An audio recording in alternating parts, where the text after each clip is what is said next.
नमस्कार दोस्तों। कोलकाता के एक घर में एक परिवार अच्छी खासी अपनी जिंदगी काट रहा था। इस परिवार में दीपक नाम का एक व्यक्ति रहता था। दीपक के माताजी, पिताजी, बहन और भांजा भी इस घर में रहते थे। सब कुछ बढ़िया ही चल रहा था कि एक दिन ये लोग अपने घर में एक गैदरिंग रखते हैं, कोई फंक्शन सा रखते हैं, जिसके चक्कर में ये लोग अपने रिश्तेदारों, मोहल्ले पड़ोस के लोगों को और कुछ दोस्त यारों को भी बुलाते हैं। ये फंक्शन, ये गैदरिंग बहुत अच्छे से निपट जाती है। रात के लगभग 1:30-2 बज जाते हैं सबको अपने अपने घर लौटने में। अब सब लोग अपने घर पर लौटते हैं, ये लोग अपने घर की साफ सफाई कंप्लीट करते हैं, फिर सोने के लिए जाते हैं। लेकिन ना जाने क्यों आज की रात दीपक को नींद ही नहीं आ रही थी। वो जब भी आंख बंद करता उसको ऐसा आभास होता कि मेरे सर के पास आकर कोई खड़ा हुआ है। दीपक अपने अकेले के कमरे में सोता था। बहन और भांजे का एक अलग कमरा था, मम्मी पापा का एक अलग कमरा था। तो दीपक जिस रात गैदरिंग हुई आंख खोलता है, ऐसा लगता कोई खड़ा है यार। वो सो ही नहीं पाया रात भर, डिस्टर्ब्ड रहा। उसकी नींद अगले दिन खुल गई, मतलब बहुत जल्दी, मतलब समझ लो कैसे कि आधे घंटे की नींद हुई होगी सुबह सुबह और खुल गई। बड़ा परेशान सा घूमता रहा। उसने अपनी मम्मी को, पापा को ये सारी बात बताया। मम्मी पापा ने बोले कि बहुत सारे लोग घर पर आए हुए थे, दिमाग बहुत घूम रहा था, बहुत भटक रहा था, हम लोगों को भी अच्छे से नींद नहीं आई, इसलिए तुझे भी नहीं आई होगी। इसमें ज़्यादा सोचने वाली बात नहीं है, कल की नींद की कसर आज रात में निकाल लेना। वो लोग कहाँ जानते थे कि आज की रात तो कुछ और भी भयंकर भूतिया इनका इंतज़ार कर रहा था। भूतिया कैसे, सब कुछ बताता हूँ। ये दिन तो कट जाता है, फिर रात का वक्त आता है। रात के वक्त ये लोग अपने अपने कमरे में सोने जा ही रहे थे खाना वाना खा के कि एक साथ घर के सभी सदस्यों के मोबाइल में एक अजीबोगरीब मैसेज आता है। सभी मोबाइल को देखते हैं कि इतनी रात गए, किसका मैसेज है। पाते हैं एक अननोन नंबर से टेक्स्ट मैसेज आया हुआ है। उसमें लिखा है कि मैं तुम्हारे ही पड़ोस में रहता हूं, तुम्हें बर्बाद करके रख दूंगा। इनको बड़ी हैरानी होती है और अगले ही पल ये भी लगता है कि यह 100% किसी का मजाक है। किसी बच्चे के पास, किसी पड़ोसी के पास कोई मस्तीखोर होगा। हमारा नंबर तो है ही भाई, ऐसे किसी ने मैसेज कर दिया है, जाने देते हैं। लेकिन एक अजीब बात ये थी कि इन सभी के नंबर में जो मैसेज आया था वो एक ऐसे नंबर से आया था जिसका सिर्फ आखिरी डिजिट अलग था। मतलब किसी के मोबाइल में जो मैसेज आया था उसका आखिरी डिजिट 8 से आया था, किसी के मोबाइल में जो मैसेज आया था वो किसी का, जैसे कि दीपक के मोबाइल में जो मैसेज आया था उसके आखिरी में नंबर में 7 था। दीपक के पापा के मोबाइल में जो मैसेज आया था उसका जो नंबर था वो आखिरी में 8 था। ऐसे मतलब अलग अलग नंबर से मैसेज आया हुआ था। फिर भी इनको लगा कि कोई मजाक कर रहा है। इन लोगों ने मैसेज डिलीट किए और सोने के लिए चले गए। लेकिन अगले दिन जब दीपक उठता है तो अपने कमरे की कंडीशन देखकर बड़ा हैरान रह जाता है। घर में, यानी उसके कमरे में जितनी भी चीज़ें थी वो कुछ इस प्रकार से बिखरी हुई थी जैसे कि इंटेंशनली इसके कमरे में कोई रात में घुसा है और सारी चीज़ें तितर पितर करके फेंक दिया है। एक एक चीज़ को देखकर ऐसा लग रहा था कि जैसे कोई कमरे में आया था और कुछ ढूंढने की कोशिश कर रहा था। दीपक बड़ा हैरान बाहर निकलता है, मम्मी पापा और अपनी बहन से सारी बात कहता है कि मेरे कमरे में कौन आया था। मम्मी पापा, बहन और भांजा भी कहता है कि नहीं, आपके कमरे में तो कोई नहीं आया था। दीपक बड़ा शॉक्ड था, कहीं मैंने ही तो नींद में अपने कमरे की हालत ऐसी नहीं कर दिया। घर के सारे लोग भी ये देखते हैं और वो भी हैरान हो जाते हैं कि हाँ, ये कमरा तो एकदम जमा जमाया रखता है दीपक, इतना कैसे बिखर गया।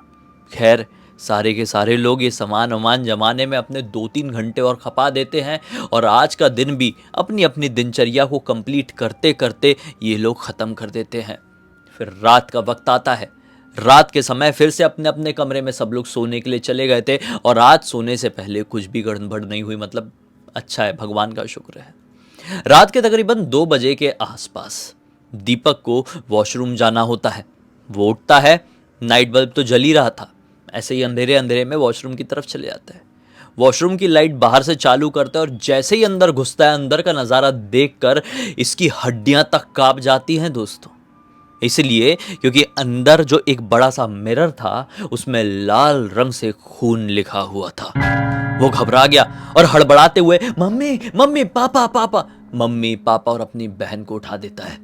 सब लोग देखते हैं, शॉक्ड थे कि ये किसने किया। पापा कहते हैं कि अच्छा अच्छा ठीक है, इतना मत सोचो, बाथरूम बंद करो और हाँ, अगर उसको साफ करना है तो कर दो, वरना सुबह देख लेना। पापा जैसे कि मानो इग्नोर कर रहे थे। पापा को देखकर ऐसा लग रहा था कि ये कुछ तो जानते हैं लेकिन अपने परिवार वालों को नहीं बताना चाहते हैं। दीपक तो घबरा ही गया था बहुत ज्यादा, क्योंकि उसने 3 बार चीजें एक्सपीरियंस कर लिया है। अब मोबाइल वाले मैसेज की बात करें तो वो 4 चीज हो गई फिर टोटल। कैसे, जिस दिन गैदरिंग हुई थी उस रात को इसको फील हुआ कि मेरे सर के पास बार बार कोई आ रहा है, सो नहीं पाया था। मोबाइल का मैसेज वाला दूसरा कांड हो गया। तीसरा कांड कौन सा हो गया, इसे कमरे से सारा सामान तितर पितर फेंका हुआ था। और चौथा कांड ये वाला। फिर भी पापा ऐसा क्यों बोले, दीपक शॉक्ड और आज की रात भी नहीं सो पाया। अगले दिन सब लोग उठे तो दीपक अपने पापा के पास ही जाता है और कहता है कि पापा आपने रात में ऐसा क्यों बोले, कि जाने दो ये मामला नॉर्मल नहीं है, ऐसा आपने तो नहीं किए होंगे, मम्मी ने भी नहीं की होगी और ऑब्वियसली मैंने भी नहीं और बहन ने भी नहीं। पापा कहते हैं बिल्कुल सही बोला तूने, ये हम में से किसी ने नहीं किया है बल्कि तेरे भांजे ने किया है यार। वो बच्चा है, बहुत सारी भूत ऊत की फिल्में देखते रहता है, मस्ती दिमाग में आई होगी तो कर दिया होगा। दीपक बोलता है पापा आपने देखे क्या भांजे को करते हुए। पापा बोलते नहीं देखा तो नहीं, लेकिन उसी ने किया होगा। दीपक तुरंत अपने भांजे के पास जाता है और उसको कन्फ्रंट करता है कि भांजे तूने ऐसा किया क्या। भांजा दीपक से कहता है मामा मैंने नहीं किया, और ऐसा कहकर वो रोने लगता है। बच्चे की रुआई देखकर ये फील कर पाता है कि बच्चा झूठ नहीं बोल रहा है। दीपक जैसे तैसे करके अपने भांजे को शांत कराता है और ये सोच में पड़ जाता है कि इस मामले को अब कैसे सुलझाया जाए। आखिर घर में चल क्या रहा है। जब तक गैदरिंग नहीं रखे थे, फंक्शन नहीं रखे थे हमारे घर में, सब कुछ ठीक था। और जिस रात को फंक्शन रखा गया उस रात के बाद से चीजें बस ऐसे बिगड़ने लगी है कि मानो जैसे किसी की बहुत भयानक बुरी नजर लग गई हो, घर में कोई अनदेखी शक्ति प्रवेश कर गई हो। ना जाने क्यों दीपक को अब भारीपन सा भी महसूस होने लगा था। आज रात में 10 बजे के आसपास झम से कुछ आवाज आती है और इनके घर की पूरी लाइट्स ऑफ हो जाती है। सब घबरा गए।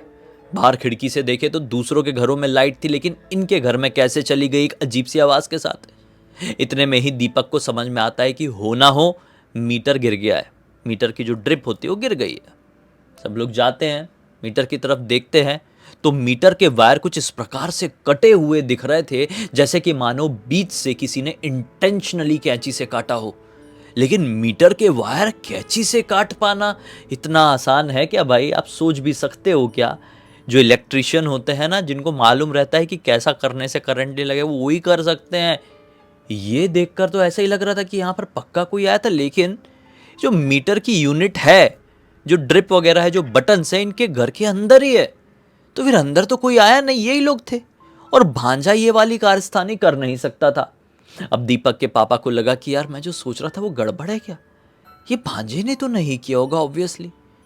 लड़की भी यही थी मेरी, दीपक के पापा ऐसा सोच रहे हैं, मेरी लड़की भी यही थी, मेरा नाती भी यही था, मेरा लड़का भी यही था, मेरी पत्नी भी, सब हॉल में बैठे हुए थे। और अंदर मीटर रूम में सब कुछ कैसे हुआ। ये सब लोग ये सोच ही रहे थे कि अचानक से कुछ भम करके आवाज सुनाई दी और ये लोग भागते हुए उस भम के आवाज वाले कमरे की तरफ गए तो क्या पाते हैं कि मानो उनका वो जो कमरा है, जिस कमरे में ये लोग अपने सारे तिजोरी रखे हुए थे, पैसे, हीरे मोती तो नहीं, सोना चांदी की जो भी चीज़ें रखे हुए थे, मतलब इनकी ज्वेलरी वगैरह जो भी थी उसी कमरे में थी। इम्पोर्टेंट पेपर्स रखे हुए थे, बिजनेस रिलेटेड चीज़ें रखी हुई थी, वो पूरी की पूरी अंगारों में भभकने लगी है। ये घबरा गए, जैसे तैसे करके फायर ब्रिगेड वगैरह को फ़ोन किए हैं, जो भी घर के बाहर तरफ फायर एक्सटिंग्विशर का जुगाड़ रहा होगा जैसे तैसे करके लाए हैं, बुझाए हैं। लेकिन जब तक ये अंगारे बुझे तब तक बहुत ही ज़्यादा देर हो चुकी थी। आप खुद सोच के देख सकते हैं। किस्मत बस एक मामले में बहुत अच्छी थी कि इनका जो दरवाज़ा था, जिस कमरे में वो अंगारा वाला सीन हुआ था, उसका जो दरवाज़ा था वो अच्छा खासा मोटा और यूनिक बढ़िया वाली लकड़ी से लगा बना हुआ था। मतलब वो दरवाज़ा बंद था, ये लोगों ने बंद कर दिए थे और वो अंगारे बाहर तक नहीं पहुंच पाए थे, तो घर का ज़्यादा नुकसान नहीं हुआ था। लेकिन जिस कमरे में सारी इंपॉर्टेंट चीज़ें रखी हुई थी वो मानो की राख में मिल चुका था। इनका बिल्कुल दिमाग काम नहीं कर रहा है। उसी समय फिर से दीपक के मोबाइल में मैसेज आता है, कैसा लगा मेरा खेल। दीपक को बहुत जोर से गुस्सा आया। दीपक ने तुरंत पापा को बताया, पापा देखो, अगर आपको ये लग रहा है कि अभी भी ये किसी की मस्ती मजाक है तो ये मैसेज देखो क्या है। सामने वाले इंसान को कैसे पता कि हमारे घर में कितना नुकसान हुआ है कितना नहीं, ये क्या खेल वाली बात। पापा ने बोले बिल्कुल सही बोल रहा है बेटा तू, इस मामले को अब हमको हल्का नहीं लेना चाहिए, हमको पुलिस वालों को फ़ोन करना चाहिए। पुलिस वालों को फ़ोन करके बुलाया जाता है। पुलिस वाले मैसेजेस को देखते हैं, घर की स्थिति देखते हैं, सारी बातें पुलिस वालों को बताई जाती हैं। इन पुलिस वाले तहकीकात करते हैं आने वाले 2-3 दिनों तक। उनके हाथ में कुछ भी सुराग नहीं आता है, पुलिस वालों को कुछ भी पता नहीं चलता है। दीपक और उसके परिवार वाले कई बार फॉलो अप किए, लेकिन पुलिस वालों के पास कोई जवाब नहीं था। ट्रेस कर रहे थे उस नंबर को तो ट्रेसिंग भी नहीं हो पा रही थी, और ऑब्वियसली फ़ोन करते थे तो आउट ऑफ कवरेज एरिया ही ये नंबर बताए जाते थे जिस नंबर से इनको मैसेज आए थे। खैर, ये जो 2-3 दिनों तक पुलिस वालों ने तहकीकात किए थे, उस दौरान इनके घर में चीज़ें अब नॉर्मल नहीं थी पहले की तरह। चीज़ें और भी बिगड़ रही थी। घर की चीज़ें ये लोग कहीं रखते थे, कुछ घंटे बाद वही चीज़ कहीं और मिलती थी। कुछ चीज़ें गायब हो जा रही थी, तो कई बार इनको किसी के होने का महसूस हो रहा था।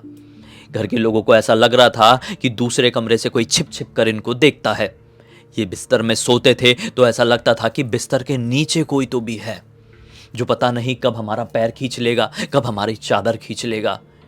इन सभी के सभी लोग 3 दिन में ऐसी स्थिति में पहुंच चुके थे कि इनको ये श्योरिटी हो गई थी कि घर में जो कुछ भी कांड हो रहे हैं, हर एक सदस्य को ये विश्वास हो चुका था कि जितने भी कांड हो रहे हैं ये महज किसी का मजाक नहीं, बल्कि कुछ तो बहुत ही ज़्यादा डरावना और पैरानॉर्मल है। फिर इनके घर पे जब पुलिस वालों ने हाथ खड़े कर दिए, किसी को कुछ समझ में नहीं आ रहा था, ये सिर्फ कंफ्यूज थे और अपने घर में हो रही अजीबोगरीब पैरानॉर्मल एक्टिविटीज से जूझ रहे थे। इनके एक दूर के रिश्तेदार आते हैं जो कि मैच्योर्ड थे, उम्र में ज़्यादा थे। दीपक के समझ लो जो पिताजी थे ना, उनके चाचा जी के आसपास की उम्र के। वो आते हैं और उनको सारी बात बताई जाती है। वो बस ऐसी विजिट करने आते हैं। अब रिश्तेदारों को तो पता चल जाता है कि यार किसी घर में, हमारे रिश्तेदार के घर पे इतनी ज़्यादा प्रॉब्लम चल रही है। तो वो जो दादाजी हैं वो आए हुए, दादाजी को सारी बात बताई कि वो मिलने के लिए आए थे कि तुम लोग ठीक हो कि नहीं, बहुत परेशानी चल रही है, तुम लोगों को कहीं कुछ दिन के लिए बाहर चले जाओ, ऐसा बोलने के लिए आए थे। एक सहानुभूति होती है ना घर के बुजुर्गों द्वारा, वो देने के लिए वो दीपक के घर पर आए थे। जब उनको सारी बात पता चली डिटेल में, तो वो क्या कहते हैं, जितना मैंने सुना तुम्हारे मुंह से, जितना इस घर में जितनी देर से आया हुआ हूँ मैंने फील किया, आभास किया, उससे समझ में आ रहा है कि ये चीज़ें कोई पुलिस, कोई डॉक्टर, कोई ऐसे ही पैरानॉर्मल इन्वेस्टिगेटर नहीं सुलझा सकता। तुम्हें इन चीज़ों को समझना है तो मैं किसी का नंबर देता हूँ, वो तारापीठ में मिलेंगे, तुम्हारी सारी परेशानियों को समझेंगे और सॉल्व करेंगे। ये तुरंत ही तारापीठ माता के मंदिर जाते हैं। वहाँ पे वो बाबा जी थे प्रॉपर, उनको सारी बात दीपक और दीपक के पिताजी बताते हैं। वो कहते हैं कि मैं डायरेक्टली आप लोगों के घर पर नहीं आऊँगा, आपके घर पे क्या चल रहा है वो आपको पहले खुद को पता करना होगा। दीपक कहता है कि बाबा जी हम तो यही कोशिश कर रहे हैं, लेकिन पिछले 10-15 दिनों से हमको कुछ समझ में नहीं आ रहा है, दिमाग काम करना बंद कर चुका है। अब फिर भी कह रहे हैं कि आप खुद पता करो। हम कैसे पता करें बाबा? बाबा कहते हैं कि बिल्कुल पता चलेगा। बाबा एक नींबू निकालते हैं अपने पास से, उसमें कुछ मंत्र पढ़ते हैं, फूंकते हैं, इनको नींबू पकड़ाते हैं, एक मंत्र बताते हैं, बोलते हैं इस मंत्र को अपने घर के हर एक सदस्य को बता देना आज रात 12 बजे के आसपास, आज नहीं तो कल, नहीं तो 2 दिन बाद 12 बजे के आसपास अपने पूरे घर में नमक के पानी से पोछा लगाना, ये नींबू को पकड़ना, घर के बाहर दहलीज में आना, सब लोग एक साथ पकड़ के नींबू को टच करके ये मंत्र पढ़ना, नींबू में फूंक मारना, एक कागज लेना, उसमें लाल शाही से लिखना तुम कौन हो, क्या चाहते हो। फिर नींबू को वो कागज में पूरी तरीके से लपेट के घर के बिल्कुल जो अपना दहलीज होगी उसके बाहर के कोई कोने में रख देना। रात भर ऐसे ही रखे रहने देना, चाहे जो भी हो जाए उस रात घर से बाहर मत निकलना, क्योंकि वो शैतान जरूर आएगा। होगा तो आएगा, नहीं होगा तो कुछ नहीं आएगा। अगले दिन उस कागज में तुम्हें कुछ लिखा नहीं मिलेगा। ये लोग बिल्कुल ऐसे ही करते हैं और इसके बारे में किसी को नहीं बताते हैं। अब ये जो करने वाले हैं इस रिचुअल के बारे में सिर्फ बाबा जी को पता है जिन्होंने बताए हैं, और इस घर के सदस्यों को पता है। घर पे आते हैं रात के 12 बजे, सेम कार्य, सेम रिचुअल करते हैं जैसे कि तारापीठ में बाबा जी ने बताए थे। लोगों ने किए और घर में सोने के लिए चले गए। सोना तो नाम का। रात भर घर का कोई भी सदस्य चैन की नींद सो ही नहीं पाया। अगले दिन उठे, 5 बजे के आसपास हल्का सा उजाला हो गया था, एक बूंद सा। बाहर निकले, तुरंत ही वो कागज नींबू को खोल कर देखे तो क्या पाए, लाल रंग से ही लिखा हुआ था, अजीब सी, मतलब बहुत ही विचित्र सी हैंड राइटिंग में, लेकिन ये लोग समझ गए। लिखा था कि तुम्हें जब तक बर्बाद नहीं कर दूंगा तब तक यहां से जाऊंगा नहीं। घर के जितने भी सदस्य थे ना, सबके हाथ पैर ठंडे पड़ गए थे और दिमाग काम करना बंद कर दिया था, क्योंकि पहली बार ये कांड किसी के साथ हो रहा है कि भूत प्रॉपर कम्युनिकेट कर रहा है। जी हां, अब तो प्रूफ हो चुका है कि ये भूत है, क्योंकि बाबा जी को पता है और घर के सदस्यों को पता है, और घर के किसी भी सदस्य ने घर से बाहर कदम नहीं रखा है, ना ही किसी से फोन फान में बात किया है कि कोई ऐसा अपने दोस्त यार को बता दे और दोस्त यार मजाक करने के लिए और ये कांड कर दे, ऐसा लिख लुक दे जवाब में। नहीं किया था घर के किसी भी सदस्य ने ये बात को लीक। फिर भी ये कागज में लिखा आया, मतलब कोई शैतानी शक्ति है जो इनसे कम्युनिकेट कर रही है और इंटेंशनली इस घर में जो कुछ भी हो रहा है वो कर रही है। बस ये लोग सब के सब बाबा जी के पास फिर से तारापीठ पहुंचते हैं, सारी बात बताते हैं, ये कागज भी दिखाते हैं। बाबा जी कागज देख के ही समझ जाते हैं। एक बार सूंघ के फिर से ये दावे के साथ कह देते हैं, इसको किसी शैतान ने, किसी चुड़ैल ने या फिर डायन ने टच करी थी। मैं तुम लोगों के साथ अब तुम्हारे घर चलूंगा, चलो। बाबा जी फिर इनके घर पर आते हैं। घर के अंदर प्रवेश करने से पहले ही सिर्फ देख के बता देते हैं कि इस घर में शैतानी ऊर्जा है और उसको खत्म करने के लिए शुद्धिकरण करना पड़ेगा माता काली की नाम से, उनकी कृपा से। घर की दहलीज में ही बैठते हैं, हवन कुंड जलाते हैं, मंत्रों के उच्चारण के साथ लगभग 6 से 7 घंटे तक की रिचुअल चलती है। फिर कोयले में गुग्गल डालते हुए, पूरे घर में घुमाते हुए मंत्रों का उच्चारण करते हैं और ये दावा कर कर कह देते हैं कि इस घर में अब सब कुछ ठीक हो चुका है। जब बाबा वापस जाने लगते हैं तो दीपक के मन में सवाल उठता है कि बाबा, ये जो कुछ भी हो रहा था वो क्यों हो रहा था अचानक से? मतलब अब तक तो सब कुछ ठीक था, फिर कैसे? बाबा सिर्फ एक सेंटेंस में जवाब देते हैं, देखो ज्यादा कुछ तो नहीं कहूंगा, सिर्फ एक सलाह दूंगा, आज के बाद से किसी भी रिश्तेदार को अपने घर में एक रात भी बिताने मत देना, वरना बर्बादी तुम्हारा इंतजार करने लगेगी फिर से। तुम्हें नहीं पता ना कि किसने किस मकसद से तुम्हारे ऊपर इतना खतरनाक काला जादू किया था। जरूर तुम्हारा रिश्तेदार ही था, कोई और नहीं। ये जब बाबा कहकर जाते हैं ना, ये ठंडे पड़ जाते हैं घर वाले, एक दूसरे से क्या बात करें, कैसा रिएक्ट करें कि रिश्तेदार ने कर दिया। अरे मतलब घर के अड़ोस पड़ोस वालों के साथ तो थोड़ा झगड़ा भी था, वो लोगों ने ऐसा कुछ करने की सोचे नहीं, कुछ नहीं किए। दोस्तों यारों ने भी जलन के चक्कर में कुछ नहीं किए, रिश्तेदारों ने कर दिए जिनसे इतना अच्छा था। किसने किया, इस बात का जवाब तो इनको नहीं मिला, लेकिन समय रहते ही इन्होंने सही कदम उठाए, बाबा जी के पास गए, माता काली की मदद से घर का शुद्धिकरण हो गया और सब कुछ ठीक हो गया। इस पूरी घटना की जानकारी मुझे दीपक ने ही लिख के भेजा। मैंने सोचा कि आप लोगों को सुनाओ, एक बहुत अच्छी सीख मिलेगी। सीखिए कि आज की दुनिया पे किसी पर भी भरोसा मत करना, अपनी खुशियां अपने तक ही सीमित रखना, हो सके तो बिना मतलब के कोई फंक्शन में, कोई गैदरिंग में ज़्यादा इन्वॉल्व मत हो भी रहे हो तो बस थोड़ी देर के लिए और लौट जाओ। अपने को अरेंज कराना है तो घर पे नहीं, कहीं बाहर, थोड़ा पैसा लगेगा, रेंट वेंट पे ले लो, चीज़ें कराओ, अपने घर पर लौट जाओ, खेल खत्म। पहले के ज़माने जैसी दुनिया नहीं बची और पहले के लोग जैसे भी आज के टाइम पे लोग नहीं हैं, अपने ही अपनों से बहुत ज़्यादा जलते हैं। इस बात पे तो आप सब एग्री करेंगे। इसी एक नोट पे अब इस कहानी का अंत करते हैं। अब तक इस वीडियो को देख लिए थे तो लाइक जरूर कर देना, चैनल को सब्सक्राइब करके बेल आइकन दबा के ऑल के ऑप्शन में क्लिक करना, और इंस्टाग्राम और हमारी वेबसाइट की लिंक वीडियो के डिस्क्रिप्शन बॉक्स में मिल जाएगी। इंस्टाग्राम में आप कहानी लिख के भेज सकते हैं बिल्कुल इसी तरह से, और हमारी वेबसाइट में हमारी प्रोडक्ट्स और सर्विसेज चेकआउट कर सकते हैं। इसी तरह की कोई परेशानी हो रही हो तो वेबसाइट में आइए, समाधान वहीं पर आपका इंतजार कर रहा है। बाकी कल फिर से मिलते हैं, तब तक के लिए बहुत बहुत धन्यवाद। आपका दिन शुभ हो।